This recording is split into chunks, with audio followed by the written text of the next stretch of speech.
Hey, what's up guys? So in this video, we will see how to find all the saved passwords on any Samsung phone. To do that, just open settings, then go to security and privacy.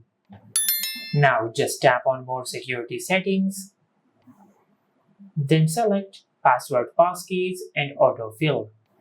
And from here you can find the different service providers on your smartphone. Now in our case, the preferred service provider is Google. Now just tap on Google. From here, just tap on Google Password Manager. Now from here, you can find all the passwords saved on your Gmail. Now to get access of the passwords, just tap on the app icon of which you want to see the password. Now just enter your PIN. Then tap on Continue. Now, as you can see, this is how you can find all the saved passwords on any Samsung phone. If you found this video helpful, please like the video and subscribe to our channel and hit the bell icon to get notified when we upload a new video.